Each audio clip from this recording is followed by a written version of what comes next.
Europe 1. Le grand direct des médias, Thomas Joubert. Et la fin de l'année approche, c'est donc l'heure des bilans en tout genre. On a décidé de revenir ce matin sur tout ce qui s'est passé à la télé en 2013 et on va décerner les bons et les mauvais points. Pour ça, j'ai réuni nos meilleurs spécialistes médias. Nicolas Voller de TV Magazine, bonjour. Bonjour Thomas. François Wyss de Télé Loisirs est avec nous. Salut Thomas. Et Eric Pavon de Télépoche. Bonjour Thomas. Alors je vous explique le principe à tous les trois. On va faire ça sous forme de matchs, les matchs de l'année 2013. Deux propositions à chaque fois. Vous me donnez votre avis. Qui sont les gagnants, les perdants selon vous? On va commencer avec les divertissements, les grands divertissements. C'est d'actualité puisque ce soir, D8 diffuse Nouvelle Star. C'est un prime un petit peu spécial à l'occasion des fêtes de Noël. The Voice va revenir le 11 janvier sur TF1. Alors The Voice ou Nouvelle Star, Nicolas Voller? Là, je crois qu'il n'y a pas trop de matchs. The Voice a complètement enterré, a même ringardisé beaucoup d'autres télécrochets. Starac n'y a pas résisté sur Énergie 12. Nouvelle Star résiste un peu sur D8, mais à titre personnel, je trouve que le concept a un peu vieilli. Il y a un peu le jury se caricature un petit peu. Et je trouve que l'émission a vraiment pris un coup de vieux, notamment à cause de The Voice. On n'est pas dans la même catégorie, Eric Pavon? The Voice ou Nouvelle Star? Oui, carrément. The Voice aujourd'hui est largement au-dessus. En plus, je pense qu'il y a un problème sur Nouvelle Star. Je trouve cette année au niveau du casting. Alors paradoxalement, j'ai trouvé plus intéressant les phases de casting où il y avait des vrais talents, des vraies voix, mais dès qu'arrivent les épreuves du direct ou les épreuves un petit peu compliquées, on se rend compte que sur TF1, il y a des vraies voix, des vrais gens qui ont déjà un peu de métier, etc. Et c'est ça qui fait la différence, et qu'aujourd'hui, il y a pas photo, quoi. François Wyss. Je le regrette de vous dire The Voice aussi, parce que le problème c'est... ça nous fait 3 The Voice. Voilà, The Voice a fait la bonne synthèse entre le talent show et la grande émission de variété. Tu disais, Eric, les premières phases, moi ce qui m'ennuie toujours, c'est ces phases de casting avec les casseroles. Pour le coup, je rejoins Nicolas, c'est de la vieille télé, ça. Et puis les états d'âme d'André Manoukian, c'est de la vieille télé aussi. C'est bon, on a donné. The Voice, donc, remporte le match contre Nouvelle Star. Danse avec les stars ou Ice Show, c'était le grand programme de M6 ces dernières semaines. Nicolas Voller. Alors, je reste Danse avec les stars. J'ai été un poil déçu par Ice Show, je m'y attendais un petit peu, mais la difficulté en patinage technique est trop criante. C'est trop difficile de faire patiner des stars et de leur donner en fait un vrai élan artistique. La danse, on peut toujours faire impression. Ils ont des très bons danseurs, des très bons partenaires, que ce soit les hommes ou les femmes. Le show est super bien produit et le show d'M6, moi je reste vraiment sur ma fin. C'était pas réussi, Eric Pavon, Ice Show? C'était souvent très long, il se passait pas grand chose. Heureusement qu'il y avait les patineurs professionnels, mais c'est vrai que je rejoins Nicolas, c'est-à-dire que la danse, en fait, même si vous n'avez jamais fait de danse, il suffit de quelques semaines de travail pour au moins faire illusion, et en tout cas arriver à voir des choses. Plutôt Danse avec les stars. Ah oui, complètement, oui. François Wyss. C'est pas de chance, parce que moi aussi. Non, mais le problème de Ice Show, déjà le problème c'est que c'est une émission familiale qu'on met le mercredi soir. Pour moi, c'est une émission du mardi ou du vendredi, ça c'est le premier problème. Oui, ça aurait mérité une autre programmation. Prestations beaucoup trop longues, c'est-à-dire l'avantage, quand on n'est pas danseur, Danse avec la star, on peut y aller quand même, et puis les prestations sont assez courtes, et en même temps les répétitions sont bien montrées. Là, les répétitions, on les survolait, les prestations étaient longues, et ça terminait à minuit et demi. Moi, je suis couché à cette heure-là. D'autres émissions qui durent très longtemps à la télé, ce sont les émissions de cuisine. Les deux formats les plus connus, c'est donc Masterchef contre Top Chef. Là encore, un match TF1 M6, Nicolas Voller. Alors là, c'est beaucoup plus difficile. Je reste assez Top Chef, parce que ils ont été les premiers, il faut le dire, ils ont été les pionniers du genre.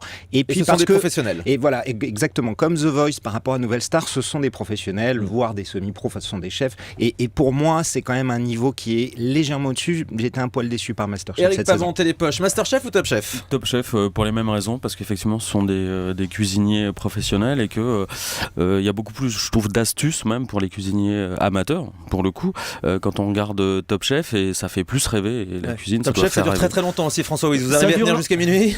Des fois même jusqu'à minuit et demi. Mais là, Top Chef a quand même compris une règle de base de la cuisine, c'est qu'on cuisine pour faire plaisir à un public, que ce soit des anonymes, des imitateurs, des animateurs, des stars de la chaîne. Le problème de Masterchef, c'est qu'on emmène les gens en haut d'une tour en Asie. Ils font de la cuisine, mais le but, c'est qu'on veut voir s'ils font de la cuisine, si c'est bon et si ça plaît à un public donné. Qu'ils aillent sur une tour au bout de 10 secondes, ça n'intéresse pas. Et ça a un petit peu moins marché. Donc Top Chef pour tous les trois. Top Chef aussi. On est tous d'accord. Et c'est pas toujours TF1 qui gagne, on le constate avec ce match. Toujours à propos de cuisine, meilleur pâtissier ou qui sera le prochain grand pâtissier sur France 2? Meilleur pâtissier, c'était sur M6, Nicolas Voller. Alors je préfère encore la version d'M6, que je trouve plus rythmée, plus sympa à suivre. Le montage est un peu mieux réalisé, c'est plus ludique. Et encore une fois, ils sont arrivés en premier. C'est vrai que France 2, certes, avait lancé le projet avant, mais le temps qu'ils se fassent, ils se sont fait doubler par M6, qui est très bon. Oui, même chose, je trouve ça beaucoup plus ludique, moi sur M6, je trouve que voilà, avec Faustine, ça fonctionne plutôt bien, il y a Mercotte, enfin voilà. Alors François Wiss, vous défendez France 2 ou pas? Bah malheureusement, je vais encore me ranger. Mais la ils sont vie de tous mes petits d'accord. camarades. Non, le problème c'est parce que effectivement, Mercotte, Faustine, c'est un peu la bonne frangine ou la copine. Mercotte, c'est la maman, la mamie. France 2, c'était un petit peu bobo à mon goût et ça apportait pas grand chose La de deuxième plus. saison sera peut-être plus réussie puisqu'il lance une deuxième saison avec Christophe Adam qui était notre invité, qui nous l'a annoncé ici même cette semaine. Allez, on enchaîne avec La France, un incroyable talent ou The Best, l'émission qu'on a vue l'été dernier sur TF1. Nicolas. Alors moi j'ai beaucoup aimé The Best, même si je trouve qu'il y avait évidemment des redites avec Incroyable Talent et notamment avec le Patrick Sébastien, mais encore une fois la professionnalisation des candidats fait que The Best a aussi donné un petit coup de vieux à Incroyable Talent. Encore une fois le jury un peu vieillissant, l'émission un petit peu vieillissante. Éric Pavon. Même chose, c'est vrai que The Best, c'est effectivement ce mélange entre La France a un incroyable talent et puis le grand cabaret de Sébastien, mais on est vraiment dans le très haut de gamme avec franchement des performances qui se regardent pour le coup vraiment en famille. Alors on a dit que c'était un succès moyen, mais c'était l'été, Oui, je suis un 4 petit peu étonné millions. parce que l'émission n'avait Moi, pas je trouve- reçu un accueil Ouais, formidable mais je trouve que cet 4 été. millions l'été, faut dire que d'habitude il y a Koh-Lanta et Koh-Lanta écrase tout sur son passage et Alors, fait François- des audiences qui sont hors François normes. Wiss, c'était loisirs. The Ouais, Best ou La voilà, France, elle un a été un peu incroyable talent? programmée en catastrophe. The Best, je pense que c'était plutôt une émission d'automne qu'une émission de l'été. Effectivement, des beaux visuels. En même temps, moi, j'accrochais pas du tout sur les jurés, mais ça, c'est très subjectif. Je veux dire, Alessandra Martinez, c'est Lara Fabian, pas tellement, un peu mieux Arturo Brachetti, mais je vois pas trop l'intérêt d'opposer comme ça des talents déjà Alors, vous penchez professionnels. plutôt du côté d'M6? Plutôt du côté d'M6. Alors voilà, ça fait 2-1 Enfin. pour The Best. Enfin. Bah oui, c'est The Best qui gagne, vous êtes à 2 contre 1 là. Alcaline ou Taratata, ce sont les deux émissions musicales de France 2. Taratata s'est arrêté après plus de 20 ans d'existence. Alcaline l'a remplacé, c'est un nouveau format.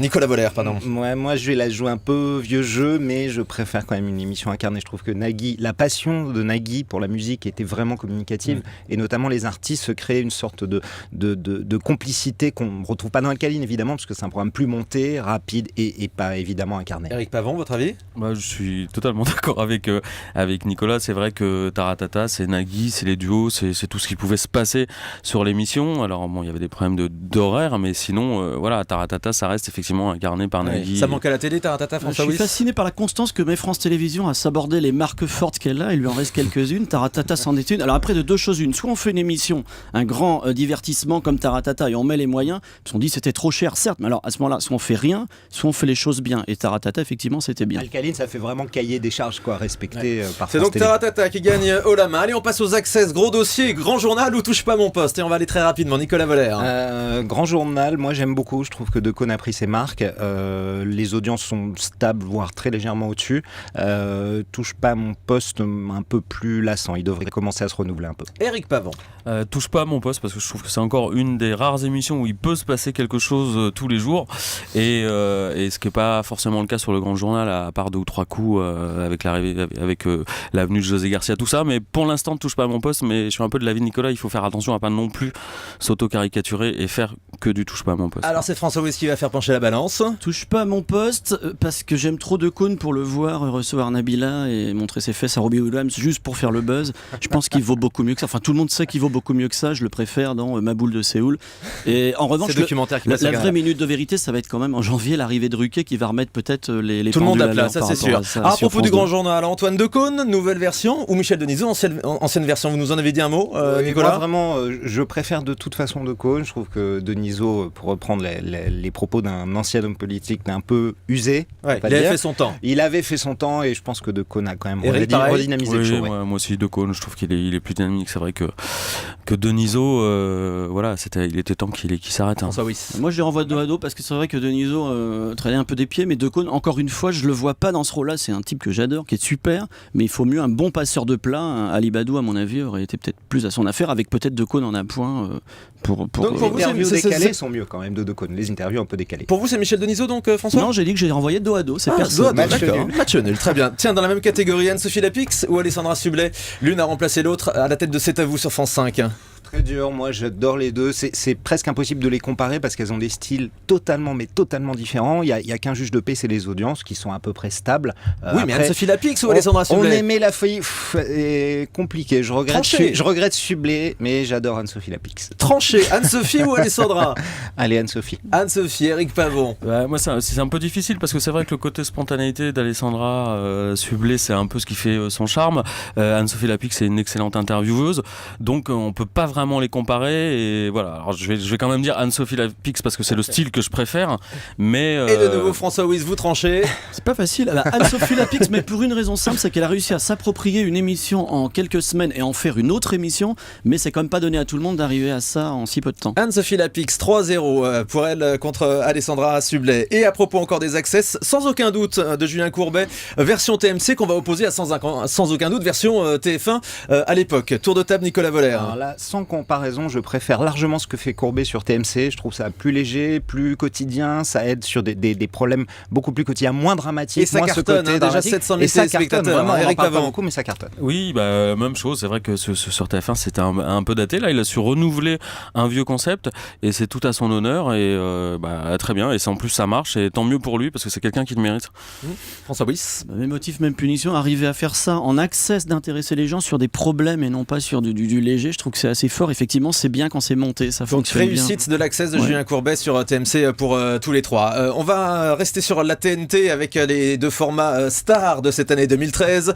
Les anges de la télé-réalité sur Énergie 12 ou les ch'tis sur W9. Question difficile, Nicolas Voller. Non, mais les anges, largement. Les anges de la pour télé-réalité. Non, je trouve que les C'est anges votre star à vous. ont réussi la quintessence absolue de ce que doit être une émission de télé-réalité. On n'aime pas, c'est pas trop mon truc, mais franchement, les anges dans le genre sont parfaitement réussis. Eric. Bah oui, moi je ris beaucoup plus aux anges. Alors je sais pas si c'est volontaire, mais en tout cas ça me fait beaucoup rire. Voilà, en tout cas rien que pour ça c'est réussi. François Wyss. Alors moi je suis pas du tout d'accord. Je trouve que les ch'tis c'est beaucoup plus spontané et il y a du premier, du deuxième, du 15e degré, mais ça reste plus spontané. Les anges, on sent que tout est fait pour que ça arrive à un résultat. Ça me plaît moins. Bon, victoire des anges de la télé-réalité par 2 points à 1 face aux ch'tis. Tiens, on va s'intéresser toujours sur la TNT aux chaînes d'infos, iTélé ou BFM TV. BFM a clairement pris l'avantage, c'est beaucoup plus facile de le regarder, mais en même temps on s'en lasse un peu plus vite. Le rythme est tellement chaud à suivre que parfois on zappe sur iTélé puis on prend un tout petit peu de respiration. La quand chaîne même. a pris encore un nouvel essor cette année avec des grands moments d'actualité, notamment le tireur fou à Paris. Ça a été un des faits marquants de cette année 2013. Du coup, Eric Pavon, iTélé ou BFM TV? Oui, BFM aussi. Au début, en fait, BFM, on regardait, on se marrait un peu en disant voilà, il n'y a pas de moyens, etc. Et c'est vrai qu'ils ont vite mis les moyens, ils se sont vite imposés. Et c'est vrai qu'aujourd'hui, j'ai plutôt le réflexe de mettre BFM qui télé, alors que c'était François, l'inverse au début. Même réflexe? Alors, en termes d'audience, c'est vrai qu'il y a eu un petit frémissement sur iTélé cette année, 0,1 point de gagné dernièrement. Oula, ça va faire trembler le paf. Bah oui, mais par rapport à 0,8 de départ, ça fait pas 15%. C'est vrai que BFM TV est plus accessible et ils ont mis des grands angles, des choses. Ils ont des experts comme Dominique Rizet qui maintenant font qu'il y a un petit côté un peu décryptage et plus seulement hard news. Donc effectivement, Donc 3-0 pour BFM face à iTélé, si je compte bien les points. Allez, on va terminer rapidement avec un petit tour des personnalités télé de l'année. Claire Chazal ou Laurent Delahousse? Moi je préfère maintenant Laurent Delahousse, largement maintenant Claire Chazal. C'est une vraie pro, une des très très grandes pros de la télé et franchement elle tient bien le choc. Eric? Laurent Delahousse, parce qu'il a su notamment apporter au niveau de l'interview quelque chose de nouveau dans les JT. Et François? Delahousse parce que c'est un vrai univers et voilà, on va voir le journal de Delahousse, c'est le seul peut-être aujourd'hui Très qu'on bien, allait Laurent voir avant Delahousse PPD. vainqueur donc face à Claire Chazal. Et puis Même pour s'il est très terminer, énervant quand même. David Pujadas ou Gilles Boulot? Alors vraiment Gilles Boulot parce qu'il a fait un boulot absolument incroyable, notamment sur son JT, par petites touches, des petits détails, et il a redressé l'audience et franchement un grand coup de chapeau à Gilles Boulot. Ouais. Eric Pavon de Oui, Télépoche. Gilles Boulot aussi, diction parfaite, gros boulot, et puis en plus plus de charisme que Pujadas. Ouais. François Et Wyss. puis proche des gens aussi, je trouve que c'est bien parce que c'est pas une élite qui s'adresse au bon peuple, c'est quand même un. Il a réussi à faire oublier le fiasco de Laurence Ferrari au 20h Et en interview de TF1 ces notamment, dernières années. on le sent en jouer, il est content d'être là, c'est bien. C'est donc Gilles Boulot qui remporte ce match face à David Pujadas. Merci à tous les trois. Nicolas Voller de Télémagazine, Eric Pavon de Télépoche et François Wyss de Télé Loisirs. Les matchs de l'année 2013, c'est un rendez-vous qu'on pourra refaire régulièrement dans le grand direct des médias.